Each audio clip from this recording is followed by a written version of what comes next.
Our Father in heaven, we hallow your name.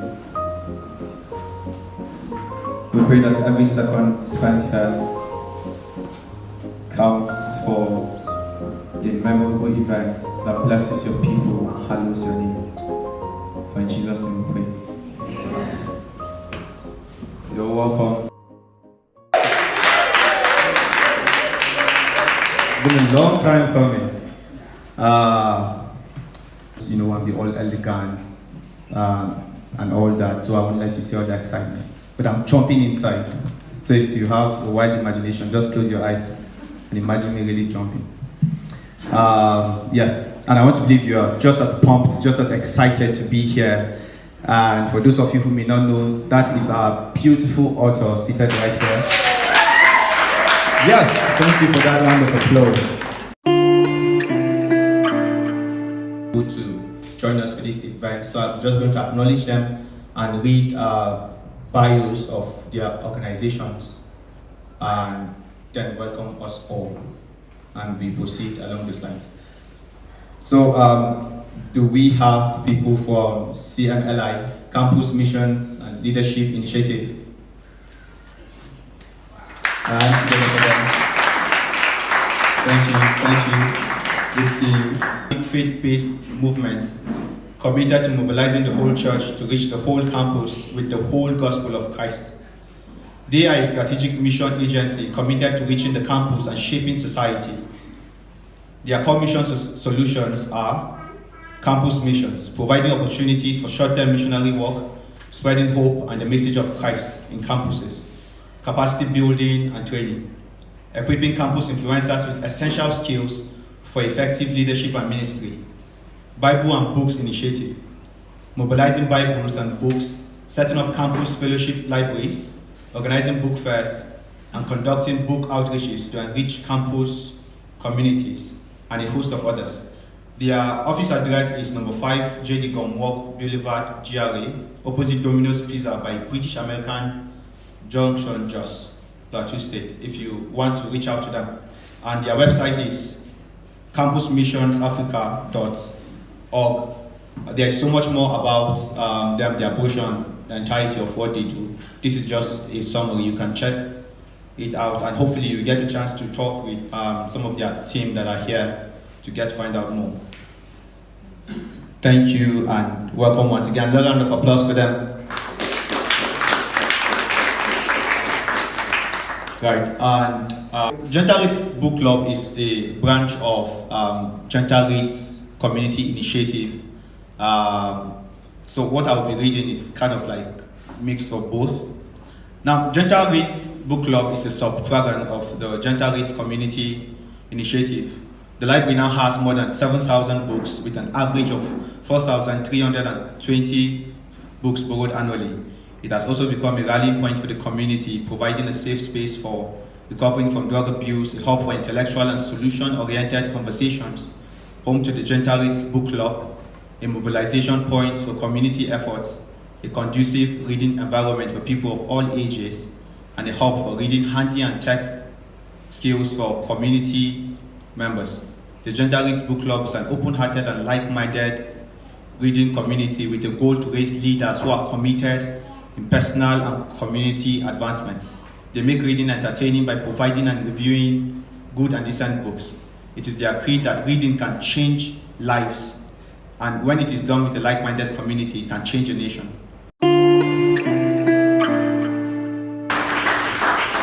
Welcome. We're going to be looking forward to hearing a little bit more from Ben Shire from African Child Can Read from Cathedral later on. But as we get the program started, let me open with a reading from the start of this book, Kith. I think we'll have something of the secret of the name explained to us later on. Let me read the opening chapter. There have been strict rules from the author that none of us who are reading are allowed to introduce any dramatic spoilers at all. So that has been difficult. Okay, let me read from one of the books beautifully printed here in Nigeria today. Chapter 1, Valor. It always began with something small. Spilt milk, a frightened child, a shadow in the doorway, a little too soon. All Brennan's troubles began small and they all ended the same way. Who could be smaller than Ebba, 9 winters old and crying behind the storehouse? She was too small for anyone to see there, too small for Brennan to walk by. They both knew what Akulf the work reeve would do when he found the milk. No wonder she was scared. So Brennan chased her away and slipped into the storehouse to clean it up himself. He shouldn't have been in there at all. The creak of a hinge and the swift darkening of the gloom inside was the only warning that he had that Akulf was watching him from the threshold. What good was a warning? There was no way of running, even if he wanted to. What are you doing in here? Brennan straightened up from where he'd been crouching and turned to face Akulf. Why waste answers on him? Ebba was gone now, unthought of, somewhere with her mother. What did you do to that milk? Beyond Akulf, outside in the last light of evening, Brennan could see a boy chasing a chicken. Why waste words on Akulf? The first blow was sudden, burning Brennan's cheek, but he'd known it was coming. The shadow had already warned him. Answer me, what are you doing in here? Beyond Akulf, outside, 2 men walked together towards the hall. Akulf raised his hand again, and another blow fell stingingly on the first one. Speech is wasted on you, you thieving hound. Akulf grabbed the neck of Brennan's shirt and dragged him outside and round behind the storehouse. He shoved Brennan to his knees and tightened his grip on his stick. Beyond Akulf, the grass grew longer by the storehouse wall, brushing against the wood. There was so much beyond Akulf, though Akulf didn't know it. Why waste fear on him? Kneeling in the mud, Brennan shut his lips and waited. When Akulf and his stick were done with him, Brennan left, angry now, but still with nothing to say. He came upon Oswald waiting uneasily in the shadows of the buildings nearby. He beat you again, I heard it. Brennan nodded and kept walking. He's beating you more and more, said Oswald, walking alongside him. I don't know what's to be done. Done? What else could be done but feel it, keep your mouth shut, then walk away aching to wait for the next time? Akulf seems to hate you. He seldom beats anyone else, and even when he does, he shows mercy when they ask for it. Oswald stopped short of asking if Brennan might think of doing the same, but Brennan understood him nonetheless. When you're Lord here, said Brennan dryly, likely you can find a better man to take his place. Until then, there is nothing to be done. The pale winter sun was low in the sky when Brennan reached the little hut he shared with his old brother. It sat on the western edge of the village where the land began to rise to meet the tree-lined hills. From here, as the sun sank behind the hills, they could look down over the thatch of Oakdean and to the forest bounding the land to the east and south beyond the fields. Roe had already fetched their food from the hall and was sitting on a stool outside as he ate it. Brennan pulled up another stool alongside him and sat down where the thatch sloped low. He saw Roe frown slightly as he handed him his bowl, his eyes darting from his cheek, lightly reddened by Akulf's hand, to the knees of his breeches, still wet and dark with mud. Akulf again, said Roe. Who else? What good was there in talking about it? Speech couldn't undo what had been done. Roe didn't press him, he never did. They understood each other well, Brennan and his brother. We did well to gather all the wood for the new storehouse as quickly as we did, said Roe. I overheard Akulf telling Dordred how slow we all were, but he always says that, and there was a lot of wood. If he did any of the work, he might know more about it. Roe raised an eyebrow. If you didn't hate each other so much, you might have an easier time. There had always been fire in Brennan's hair, but it was his eyes that burned in the evening light. Thane of Oakdean had gathered some of his men to talk over the land, the village and the kingdom, food and drink. Edrich was so deep in earnest speech that he didn't stop or even seem to see his son. Oswald slipped into his place as swiftly and unseen as he could, thankful for the men and the battle talk to keep his father busy. It was better not to be seen when he came late.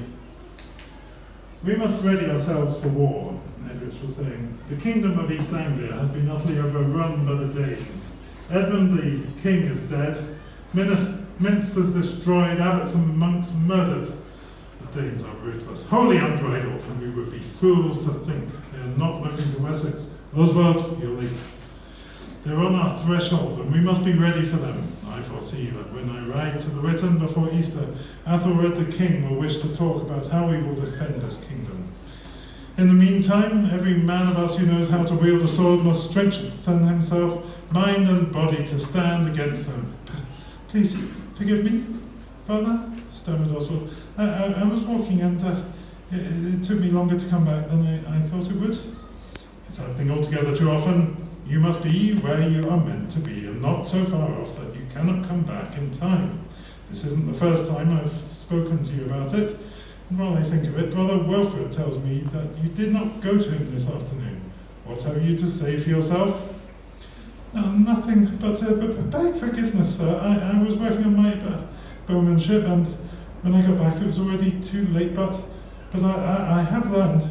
See that you beg his forgiveness, and that by the time you do see him, you know whatever he wanted you to learn. I shall ask him. And he turned back to his men before his son could say any more. Oswald kept his head down and busied himself with his food, so the men would not see his burning face. He sighed, only a little, not so loudly that his father would hear. He would never dare do that. Why couldn't his father have waited and chided him later when the men had gone? I saw you with your bow, it whispered a voice suddenly at his ear. It was Edith, his younger sister, coming up unseen to press a cup of ale into his hand. You're so good at it now. While I was watching you, you didn't miss a shot. Oswald smiled at her. The men had all heard his father, Edith had heard, and he could always trust her to be ready with a kind word when he needed it. Now to the land, went on Edwidge. Ackhoff, what of the new storehouse? The wood is ready now, my lord, but the work has been slow, and we have not yet started building it as I had hoped. We might be quicker were the men not so slothful. I hope we shall put it up tomorrow or the day after. Ackhoff took a drink of ale and wiped his mouth with the back of his hand. There's something else I would want to speak to you about, my lord. I found the slave Brennan in the storehouse. I don't know what he was doing in there, but he had spilled a bucket of milk. I had to beat him for it, but he was most unbiddable even then. He is overproud, my lord. Oswald loathed Ackhoff then. Whatever Brennan had been doing, and Oswald didn't know, he would never trust anything Ackhoff said of him. He had a way of twisting things when he spoke of bending them into something else. Why didn't his father see it? Perhaps his mind was too full of the Danes. If only Oswald could think of something to say on Brennan's behalf. If only he dared to say it. Overproud. It is not for a slave to be proud, frowned Edrich. Did he try to stop you from beating him? No, my lord, but you said he was unbiddable. What did he do? He would not speak or answer me at all, and he looked at me with a boldness unfitting in a slave, as I said, my lord. Yeah, understand what he called. It was strange how the words Brother Wilfred said could be known from long hearing. Some of them Winning had heard so often that he could almost have said them himself, yet so much without meaning. But there was meaning there if it could be found, meaning unheard in those words that only Brother Wilfred and perhaps Oswald could understand. He should ask Oswald about it sometime. But that part, that meaningless, meaningful part, that was over now, and Brother Wilfred was stepping forward to talk to them in plain speech. This was what Winning liked best, and he settled himself against the dolphin in readiness. When speech was needful, there was nothing better than plain speech. And Brother Wilfred was good at it. And we have in these days remembered it. Began Wilfred. And you all know that it was on this day that he rose from death. But it is good for me to speak again of these things so that they will not go from your minds. Winnie listened, frowning slightly as Brother Wilfred spoke very plainly of the death of Christ. He had heard about it before. These things were not new to him, but as he listened, the thought, which had stayed only shadowy before, began to take shape in his mind. Surely it was a strange thing that Christ, a great king and God himself, should yield to such things. Edrich Payne, though less than a king, would not yield to shame like that. Do these things seem strange to you? Brother Wilfred went on, and Brennan stared at the monk in wonder. Had he heard his thoughts? Think of it this way. We all know how the shepherd must save the sheep from foxes and wolves. The Gospel of John tells us that our Lord said, I am the good shepherd who lays down his life for the sheep. Now the sheep are the people of God, who everywhere believe in his good word. The Lord, the good shepherd, saved them by laying down his own life. But what did he save them from? Think of it like this. There was not a king going to battle to save his people from their foes. But it was not as they thought. And this day of his rising shows us the truth of that. Today is Easter Day. On this day, he broke death in pieces. And isn't death the great foe that our king has now defeated? He broke the gates of hell. And isn't hell a greater foe still? And it was a great victory, for he freed his chosen from among the kin of Adam and shut forever the gates of hell, so that the righteous man who trusts in him need never save it. Now this was the strangest thing of all. A great victory that looked like shame and defeat. A victory won by death. Winning understood. In the tales, there were always great men who fell in battle, and their sword brothers boasted of them. But this wasn't the same. It wasn't the kind of victory men spoke of round the fire, and it wasn't won in the same way. But his thoughts were leading away from Brother Wilfred. He could think of all that later. Now some of you will say that Christ is God, so well might he arise gladly from death. But think of this. He did not rise alone. Because the Gospel of Matthew wrote in Christ's book that many holy men rose with him and walked abroad. Those men who rose with him were not God, but men and women as we are. Yet they rose with Christ, and so might we. So let none among us lose hope in his own rising. Death is all around us. We know it. It is our foe. But today we call to our minds that it is already defeated, and we do not lose hope. And soon it was over, and everyone left the church. But Gwenyn tarried by the door and did not heed Apple's hiss for him to hurry. At last, he was the only one there but the monk, and he turned slowly to leave, mindful suddenly that even on a holy day, there were beasts to tend, and Apples would not like to be kept waiting. But as he left, Brother Wilfred called to him. I saw you thinking while I spoke, my boy, he said, as he came towards Gwenyn. Why should Brother Wilfred have seen him thinking as he stood by the door at the back? Why should he have seen him at all? Let Apples wait. This was a time to gather words and say them. It seems, sir, that the ways of God are not the ways of men, Gwenyn said at last. That this should be the way he chose to defeat death. Brother Wilfred did not answer at once. He thought, looked at Gwenyn keenly, and took time over his words.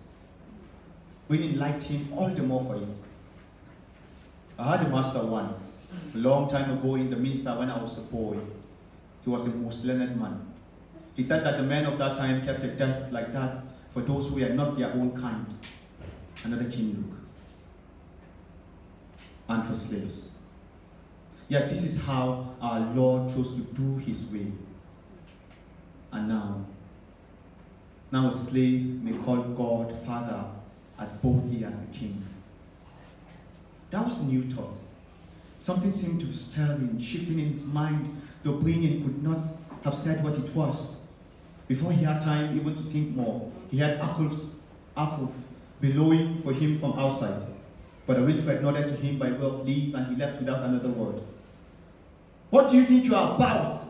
Akulf met Brennan with a sharp blow to the back of the head and a shove once he was near enough to reach. "Must walk wait while you linger." But Brennan didn't care about Akulf or anything he did that day. Who could care about Akulf with such things staring in his mind? Akulf could do as he liked, and all those thoughts would still be there. "What were you doing?" frowned Go, waiting for Brennan a little further along. "Why make him angry when you know that's what he wants?"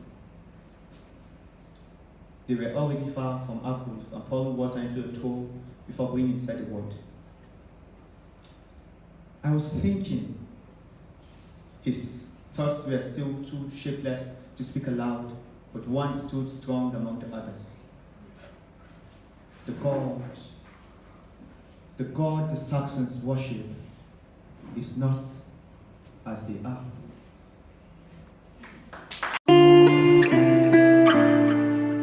Oswald and Brennan first encounter either a book or reading.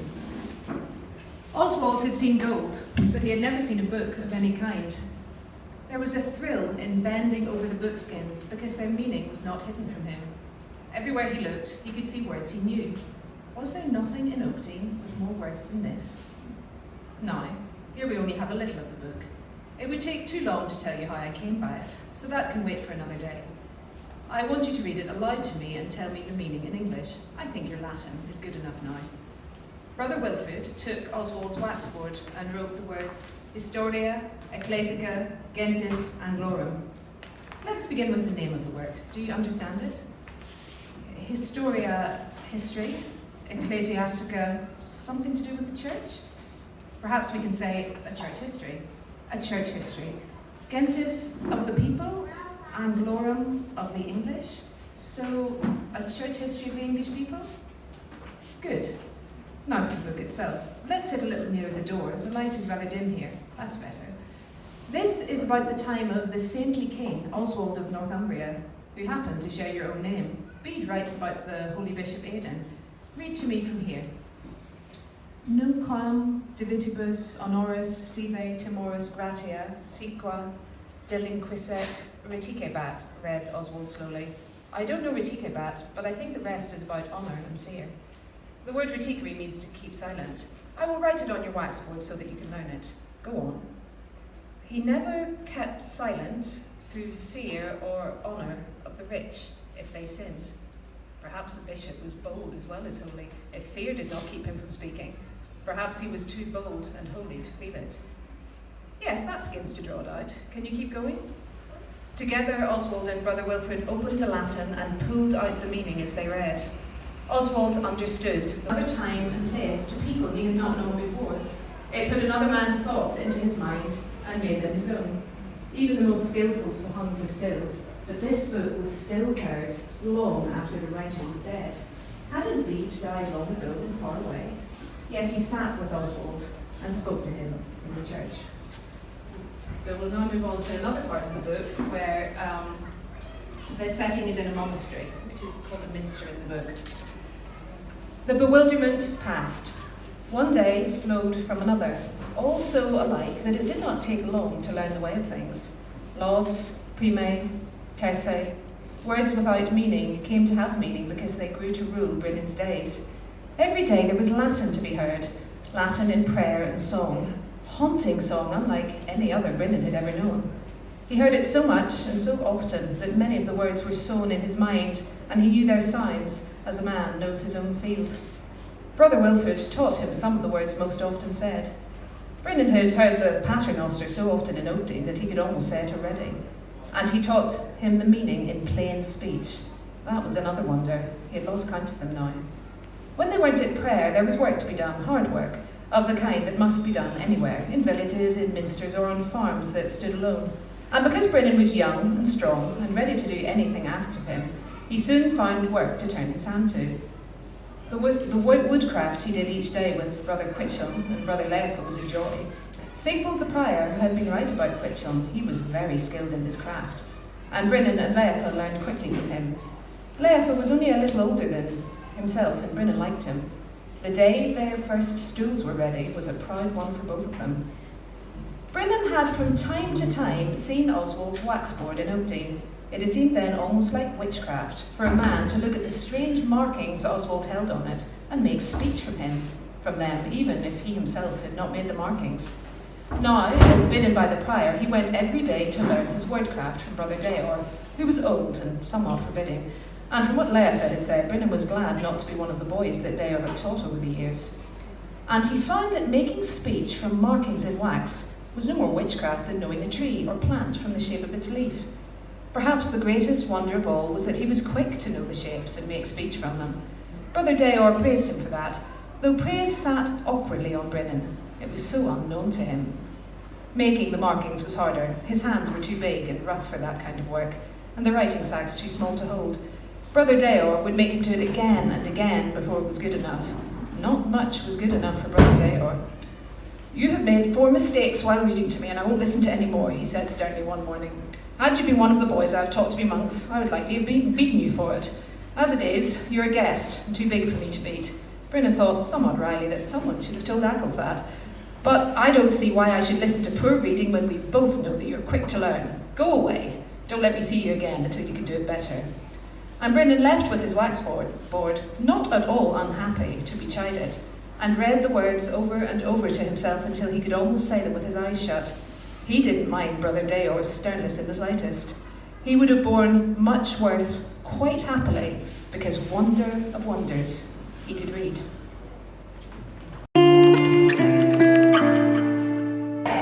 Okay. I believe from what we've read thus far, you could see it's really an exciting piece of literature. Many people don't think fiction is a serious thing. So when you read fiction, you often hear, no, that one is not something serious, I want something serious. But from this, you could see that it's something serious. And with our author today, we are going to dig deep to see how serious this work is. One of my favorite quotes about books I always make reference to is something said by Neil Gaiman, that a book is a dream you hold in hand. And after I read this book, I really agreed with him. So with this book that we're saying, it's an opportunity to dream. It's an opportunity to dream about many things. And we're going to hear from the author what are some of those things that we are really going to dream about. You definitely pick it, and you pick a dream that may vary a bit from another person, but the dreams will be together because they are all beautiful dreams. So once again, congratulations on this book, and let's dive deep into it. The novel has among its central themes history, slavery, courage, friendship, forgiveness, tradition, among others. What inspired it, and what do you want your readers to take from it? Well, when I was a teenager, I liked to write. So I wrote lots of really bad stories that are locked away now, and not even David has ever been allowed to look at. But when I went to university to study history, with a little bit of Latin as well, so I guess I'm a bit like Brother Wilfred, I didn't really have time to write. So really for the last for the next 20 years, I didn't write any prose. I wrote some poetry, and that was it really, other than academic things. And literally, I woke up one day with an idea in my head. It was really strange. It was November 2018, and the initial idea was this friendship between Brennan and Oswald. So let's take, they're both about 15 years old. Oswald is the son of the Thane, he's like the village chief, and Brennan's a slave. And then I thought, it'd be interesting, let's give them different personalities. Why don't we make one quite sort of self-controlled and not easily intimidated, and the other one can be a bit nervous. And let's make it the opposite way around than you expect. So as it's probably been obvious, Oswald is the nervous one, and Brennan, it's really hard to intimidate him. He's very self-controlled. And that was I wrote down a couple of chapters, but I guess as I developed it, it was a lot of these themes. you know, the setting is so long ago, so different, you know, from the modern time, but we recognize friendship. We recognize it when sometimes our friendships can be strained because of different things pulling us in other directions. Difficult family relationships. Oswald's relationship with his father is a sort of ongoing theme throughout the book, and that's quite a difficult relationship. What's courage? What does it look like? You know, Brennan asks, you know, what's valor? You know, he had all these dreams of these kind of fighting dragons. But does it take courage to live the kind of life he has to live? So I guess for the reader, I really want the reader to be able to find something in the story and something in the characters that they recognize. The kind of emotions that we all experience, and the kind of challenges that we experience, even though it looks slightly different because of the context. Okay, that's great. I believe some of us read the announcement or the copy that advertised this work, and something is striking about it. A Nigerian launch, right? So it means the work has been launched already. And if you paid attention enough, you begin to hear some names. Is it Akol? Is it Edrich? You know, normally we don't have such names around here. Writing, I remember telling Auntie Christie, who's sitting just over there, that I was writing, and she said, "Oh, are you writing something about your life in Nigeria?" And I said, no, it's got nothing to do with it at all. Absolutely nothing. But as I wrote, I realized that actually I couldn't have written this book if I hadn't lived in Nigeria. Now, that seems strange. This book is set more than 1,100 years ago. But actually, I think there are more similarities in culture with modern day Nigeria than there is with modern day UK. I'm not talking about technology. Obviously here, you know, we have our mobile phones. We can have books, even though they didn't have books. We have microphones, we, you know, have modern medicine, all of these things. But I think the difference is that in the UK and most of the West, society has become very individualistic. So the individual is everything. Where in Nigeria, that hasn't cursed you yet. You know, people are still more, society is more communal, the community matters. And at this time, the community mattered. And so if you take a choice that is good for the individual, but bad for the community, which, without wanting to do a spoiler, is a theme in the book, that's actually a very shocking thing to do in this context in the book. Whereas in, you know, Nigerian friends who have read it, it wasn't so shocking for them. It was shocking for them, but it was less shocking for the sort of people in the US or the UK or whatever. Because in the West, people expect, oh, let's do something for the individual. But actually, even if it's bad for the community, that's a hard choice, isn't it? So I would say some of the things about society, not the external things like technology or education or things like that of course is really different in Nigeria than this time. But in some of those kind of basic cultural assumptions and cultural values, also society is very rural still. You know, people living in villages, they're farmers, and you know Nigerians, if you give them like one small square of land the size of that tile, they will plant their farm there. You know, even if that's all you know how you see. So in the way that we still have people here in Nigeria, they're farmers, they're living in the village. Maybe they have their local chief, the sort of traditional leaders. That aspect is still similar to the book. And Nigerians who've read it, some of them will talk to us in a bit, have said that they felt they could identify with the characters, even though the setting was really different. And I think could identify more than some British or American people who've read it. Okay, there's something interesting about the book. First of all, the title. I'm always captivated by titles, and I know many readers as well. So the title of the book, and then the chapterizations, they are quite brief, very easy to read as we've all seen. And then how you were able to divide them, not by numbers, but just a word to describe the chapter without even unveiling everything about it, and then yet it becomes so suitable to what has been in that particular chapter. So how did you come about it, especially the title? Yeah, so I can't remember now how I first got the idea, but I like the idea of, instead of having a number or a phrase for the chapter titles, to just every chapter is just one word title. So like, the first one is Valor.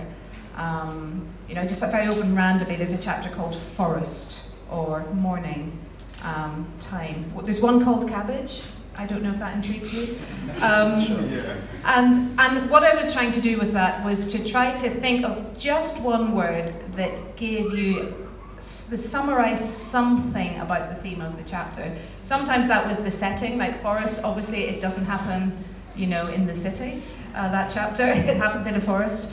But sometimes it was more metaphorical. It was just symbolizing something.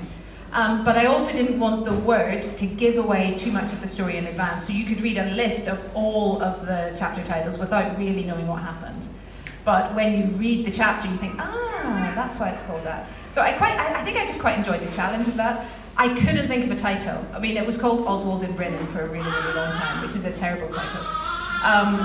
But I was sitting with a friend in the UK one evening, and she said, can we not come up with something like a bit more sort of punchy? Like, can you think of anything like, I don't know, it's about friendship, kith and kin. I don't know how many people in Nigeria use the English phrase kith and kin. It means like your family and friends. And as soon as she said, I went like this. And I got my trusty Anglo-Saxon dictionary. Actually, David, could you pass over that bag? This old English dictionary, and I looked up the word in their language that we get the word kith from. And it means, I'll just leave them, I'll get them in a second. It means knowledge, friendship, kinsfolk, native land, home. And actually all of those definitions really sum up some of the major themes.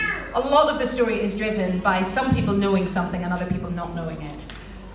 Friendship, where is home? Who are your relatives? How do you relate to your friends? So that one word then seemed to sum up everything. I know it's a bit of a strange title, but it was just such a perfect summary of what the story was about that I couldn't resist it really. And the dictionary in question, there we go. You can see it's a bit dirty now because it got used a lot. It should be. So, friendship, quite central to the book. It won the day, actually. We saw a couple of friendship, Telstan and Edrich, Oswald and Edith, Wilfred and Dustin, but above all, the friendship of Oswald and Brennan. Comment about it and how it really shaped the plot of your novel. So, certainly when I started out, I thought that this friendship, a sort of unlikely friendship between this very privileged young sort of chief's son, I guess, and a slave, that was going to be the main relationship that drove the plot. And actually, Oswald is worried about his friend's situation. It does, in many ways, drive the plot. But there's this friendship, it becomes under strain. I think probably all the relationships in the book come under strain at different times. Because, what do you do when your friendship is pulling you one way and your duty to your family is pulling you another way? And, how do you choose what you're going to do then in that situation? So I did actually think that friendship was going to be the relationship that drove the whole story along. I think now, as I look back, it was actually probably more the strained relationship that Oswald has with his father that drives the whole story along, because a lot of the choices that he makes in the book are really driven more by that strained relationship than they are even by the friendship. Friendship does drive him. And in the end, each of them need to ask themselves, what am I willing to do because of this friendship? How far am I going to go because of how much I care for my friend? And that, again, it takes both the main characters, Brennan and Oswald, on sort of unexpected directions through the story. Yeah, some of us have had different kinds of friends, but you can imagine having a slave as your friend. I think an excerpt from the book really drives home the point. It said, "You think you understand my life, but what do you know of it? With your reading and your Latin law and your warcraft, you understand nothing. You will charge into battle, and one day be the 10, followed by all your men. I will walk on the land till I die." so much gulf, yet someone was willing to cross it just to show friendship.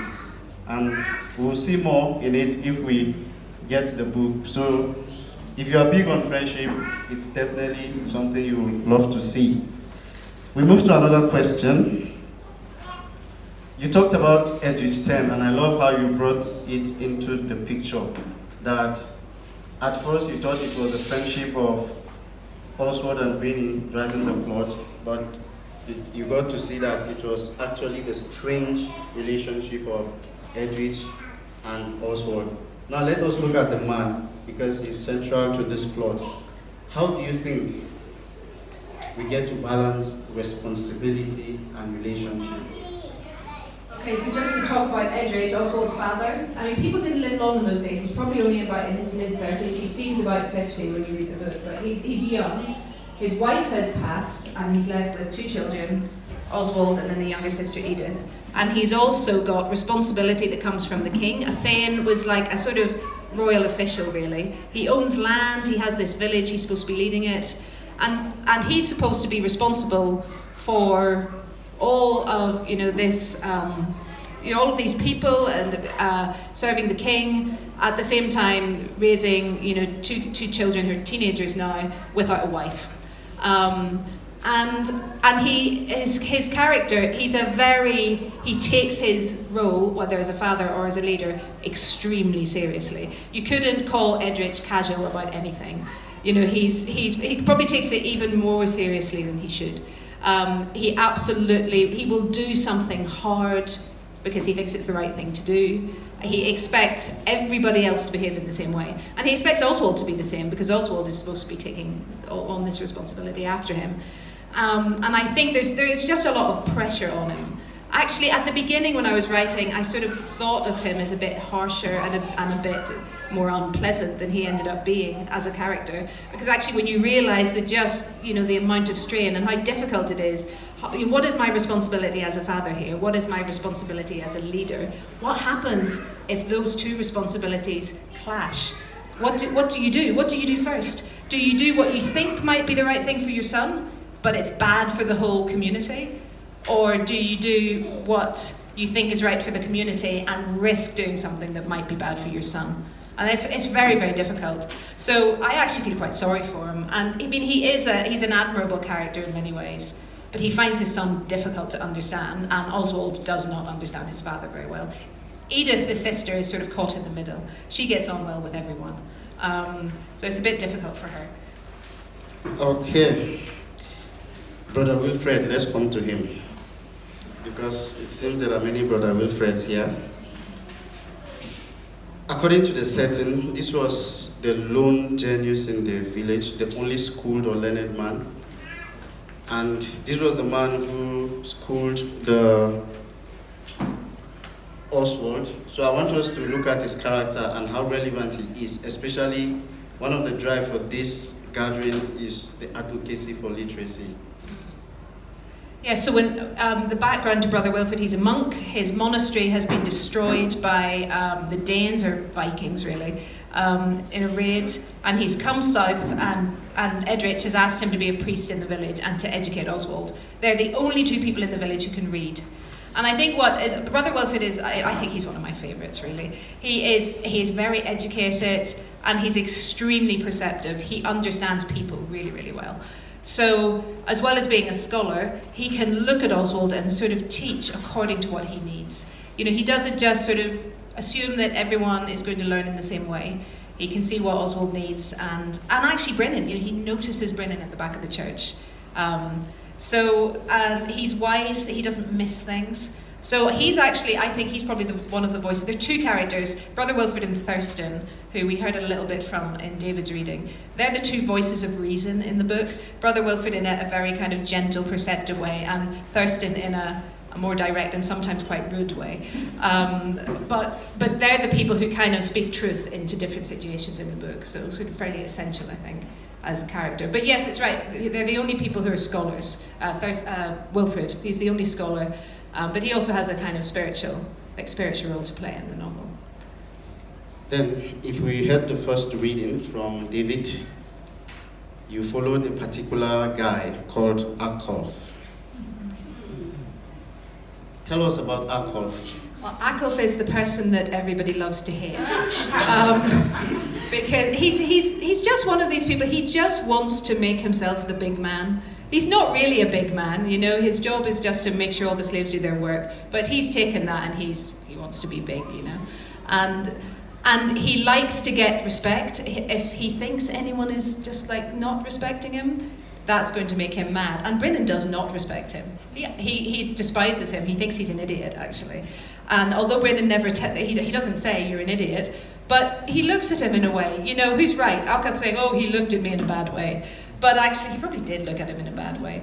So he's actually quite important because he's both cunning but not very smart, and just so obsessed with himself that he really causes a lot of problems. And he and Brennan get into this kind of sort of trapped situation where he can see that Brennan despises him and isn't scared of him. He really wants Brennan to be scared of him. And so he just puts on more pressure. So Brennan's like, oh right, okay, more pressure, I will see about that. And he gets more stubborn, so Akel puts on more pressure, and Brennan gets more stubborn. And neither of them can really get out of this sort of cycle of sort of slight conflicts that they're in. Brennan manages to be in conflict with people without ever saying anything. But Akel says enough for everyone else. So yeah, so he is very important because I guess the story wouldn't have happened without him, really. But you won't love him. No one has come to me at the end and said Akelf was my favourite character. Yes, but you can go and find out more about him. He will make you mad sometimes. So you can be curious enough, you may end up breaking the jinx. You get to love Akelf and he is a good character. So finally, this is your offering, Kith. And then in English, it's always Kith and Kin. So is there something that you're not saying? Yeah, so Kin is actually pretty much finished. It's the sequel. It hopefully, if we sell all the copies of Kith, we'll have enough to print the Nigerian version of Kin. So just bear that in mind. So that should be coming out, I hope. Certainly, the sort of UK edition will be coming out by the end of the year. But I'm hoping that the Nigerian one will be very, very soon after that. And the other thing I said to some people, I mean, maybe some of you read books with your friends. You know, I'm happy if you have a book club like Ingenta, you know, read it and I'll come along and answer all your questions and you can tell me how angry you were because certain things that happened in the book. Because there are people in this room who have said those things. You know who you are. If you don't like some of the storylines, you can let me know and I'll politely listen to you. So, thank you. Yeah, so it's been wonderful. As we said earlier, it's a dream. So with this book, you can dream about friendship, courage, a lot of things. Many of us want to change the reading narrative in this town. These are what can really motivate us to go about whatever we are doing in our various missions. So it promises to be a very beautiful work, and congratulations to you. Thank you very much. Thank you for the very perceptive questions.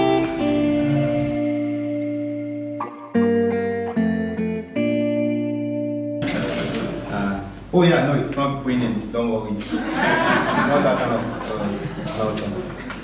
And anyway, it's really beautiful. Do yourself a favor and get it and read it. And let's hope you don't send her any all caps, lot of exclamation mark messages asking why she killed somebody. Yeah. So the piece I'm gonna share with you all is Rain-Kissed Sand Dune. Just a story about where I come from and how I discovered a love for books and how that has been like, and how, yes, it was most certainly through Kith. My world where broken hearts make the best healers. Healing other broken hearts while hoping their healing will come in time. In a time when love and kindness are such scarce commodities, and you have to achieve to get people to bless you. You're welcome here. Where this brash parag boy grew up from. Please solemnizing sorrow in unholy matrimony with despair. From despair, of eyes losing their sight and depriving the soul of its light. The light enshrined on the altar of obsession, obsessing over a better existential circumstance, surpassing this dry, barren sand dune of a life. Till another brash barrack boy gave me a gift. Gifted me a treasure he didn't treasure himself. You see, written words are like unwanted wives where I come from. From that origin point, this brash barrack boy knew only fights, fun, and fickle friends. And then he gave me a gift. And that gift was to me an oasis bursting forth in the middle of this sun-scorched desert. And though I didn't get what made Charles Dickens such a big deal or what Oliver T's deal really is, unwrapping his tale and unraveling his paradoxical greed is the most remarkable thing stored up in my mental archives from my primary school days. That, and my caution queen. Adding so seemingly endless supply of tortoise tales and other more sophisticated paperbacks that I shouldn't have ingested till I was grown enough to stomach literature. And this formerly brash barrack boy was on his way to being a slave again. The right kind of slave. But it wasn't to be a thing that happened overnight. You see, words wield no power if the mind still slumbers. And for me, I guess waking up is more marathon than a 100-meter thing.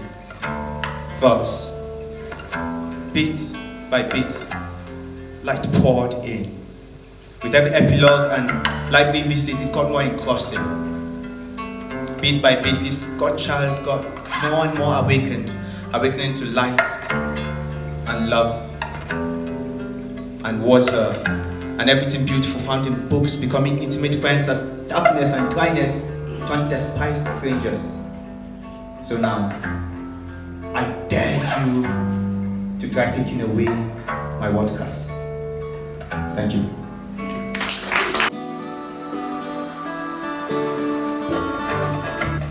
Oh, why my heartbeat is a piece of art that cannot be defined.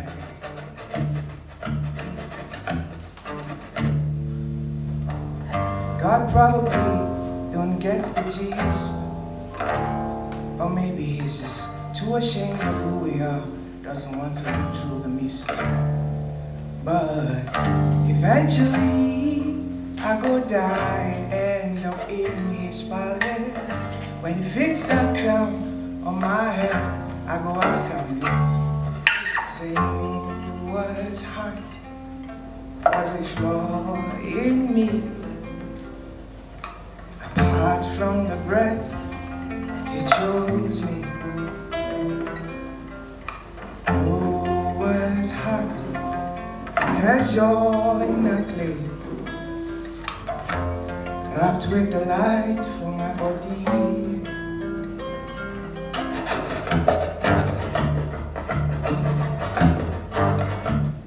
Trouble you, I can feel your heart cold weeping. Oh, I see how confusion lock you prison. Know if you say fake logic, he did the same box. You cannot ask me why, I'm just too big for your mind. I am the plan, I am that I am, the future, past and present. I be time itself, I be reality, my sovereignty, no be joke at all. Say was heart, was a flaw in me.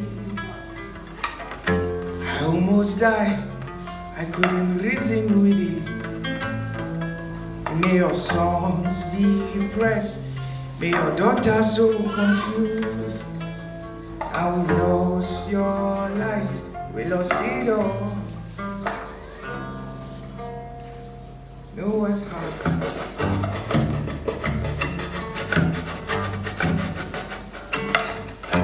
Gave you the best of me, gave you the best everything, but still, how could this be? Came and dined with you, kissed and hugged you still, but you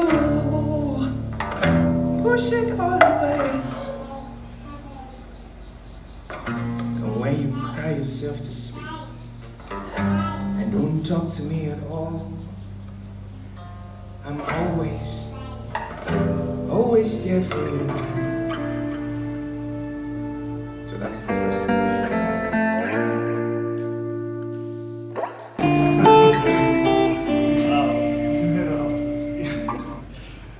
All right. Peace and I have a lot of things to share from the book, and one of it is relationship. And Peace, what will you tell me? Okay, so from the experience that I got from the book, I saw that it's like the whole book was centered on relationship. Be it like with the father and son, two friends, the brother and the sister, and also like even with the community. So there was lots of relationship with different people, and then I got to see a lot of like character-wise, like I felt it was real, somewhere real, and I could really connect with some characters because like a lot of people around me are having, whether directly or indirectly, like a character from the book. So yeah, that's one thing. One of the things that touched me is sense of belonging. Who do we feel belong to us? And how do we treat those people that we feel they don't belong to us?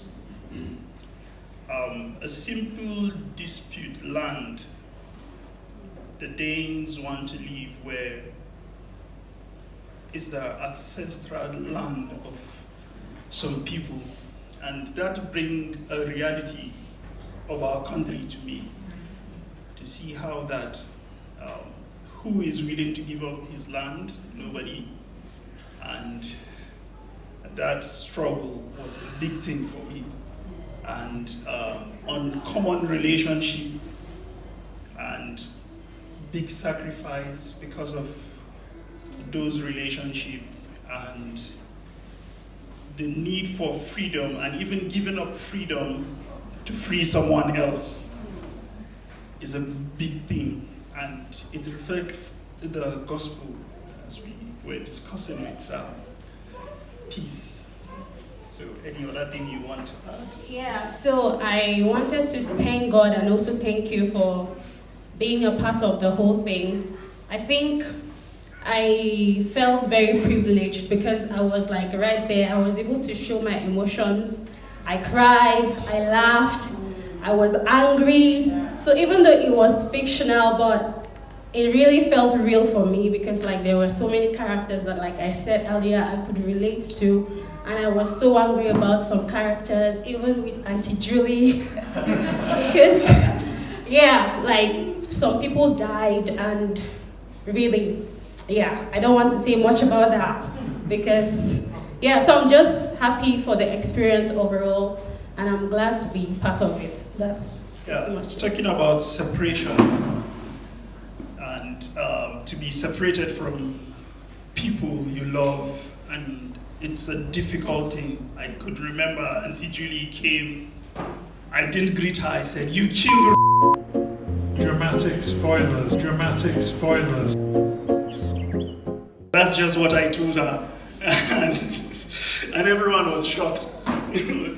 So it was very rude, but I feel what it was there, it is a fiction, but I felt that separation, and it's one of the things we discussed with Peace, to say, yeah. And what does that mean to you? Have you ever been separated from someone? From where you like?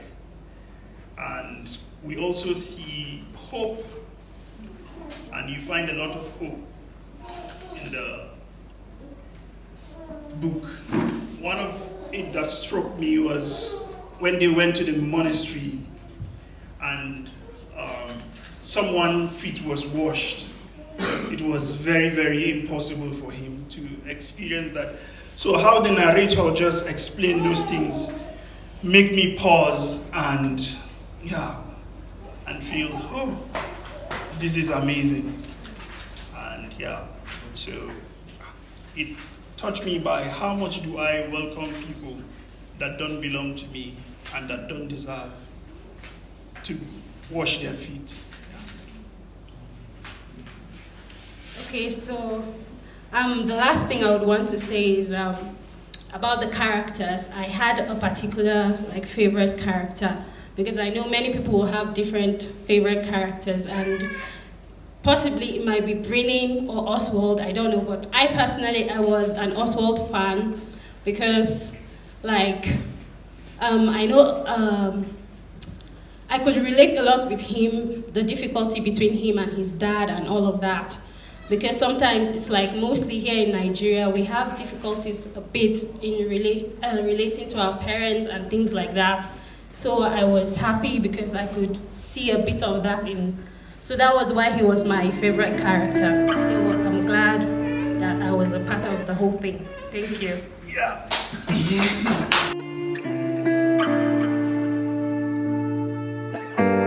And then to Kith, but she was just really motivated by that, how stories, how novels have such an impact on us. And both of us, as we talked, could think of so many stories, so many books that had really shaped our characters and our way of thinking about the world. So I was there in the days when she was choosing the name of Oswald, and there was a bit of discussion, would he be Oswald, would he be somebody else? And I was really going for Oswald, because there was a hero in one of our childhood books called Oswald who was close to my heart. So I was there when Aculf was not called Aculf, he was called Arkle originally, but his name changed because that wasn't accurate enough.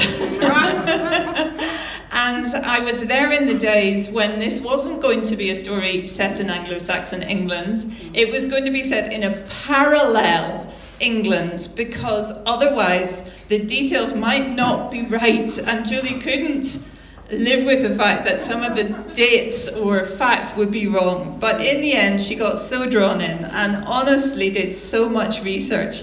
Every detail, what the people eat, where they live, the dates of the battles, the days between the battles, everything is accurate. And in the midst of that, she created these living, breathing characters. That's what I think have developed.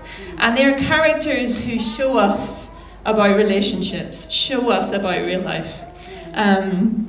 So I was there in those very early days, and as the story came to be and developed, Sarah was one of the first people to hear the story. And so we want to hear just some of her thoughts on the story. So Sarah, can you tell us, how did you come to hear the story? How was that? Yeah, it started like a story, as you say. She tells us a story sometimes when we, even if we're walking, then we can stop our walk just to listen to the story. But when we started listening to the story, then the story was so interesting to listen. Mm-hmm. So we started developing love in the story. Then even if she stopped, we can wait till tomorrow. Or sometimes we can, even if our time is like closing time, we say, just give us more. We need more. So that is how it started. Okay, that's how. And I mean, you've said that you love the story. What is it that you love about Kith? I love it because I love about there's a relationship, the relationship, and also the leadership, and also although the hatred. Okay, yes. It's also there, so it must be there. So the relationship between Brennan and Ro, the two friends, yeah. And then you saw the leadership in Edrich, the Thane, yeah. Oswald's father, yeah. And then the hatred. Of course. If you've read this story, there's all kinds of things there. But you said, as well as seeing those things in the characters, you felt like the story was talking to you, or even about you as well. Yeah. Can you say something about that? Yes, when I start putting in more interest in the story, because I even see me in the story, because just like the book starts with hatred, then I go back to my life, because I face a lot of challenges. I face a lot of hatred in my life. Just because I'm not the one, you are not supposed to be the one. Sometimes I will say, just because I didn't go to school, I always say that to them, but they keep encourage me. Yeah. So then I see myself in the book. Yeah. Real. And you said you identified with Brendan. Yeah. When it talked about him standing at the back. Yeah, standing at the back. I used to stand at the back whenever if some things is happening, because I always think I'm not among, or even if I say, nobody will listen. I'm not among the people. I always to be this reserved, because I think the hatred really draw me back from people. Yeah. Yeah. So. And then you see what you have experienced in life reflected in this novel. Yeah. And you said earlier it was just so real. Yeah. You find it very real. Very you find the real. people real. Yeah. And I think that's one of the wonderful things that we gain from reading, isn't it? That we can read about people, we can read about experiences we haven't yet had, and we can come to understand and to, well, recognize things that we have experienced, but also understand things that we haven't even experienced yet. So, is there anything else that you want to say? Yeah, at last I just want to appreciate Julie and David, because I know he's the one that supported her in this book. So thank you, because it really showed me so many things in life. And when I say hatred, but I still find a hope through them. I just want to appreciate them today. It's because of them today, I'm standing here, because I used to say to myself, I'm nothing, I don't know anything, I can't even speak. But it's because of their courage. I'm standing here, look at me now. You see, I can speak.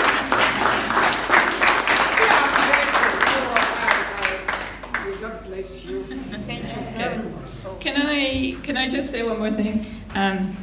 In this book, in this bag, I have 2 copies of the book. So this copy is my own copy signed by Julie that is very dear to me. This copy, what I'm thinking is to offer it as a prize. I'm thinking, I know there are people here representing reading groups, both in Jos and from other places.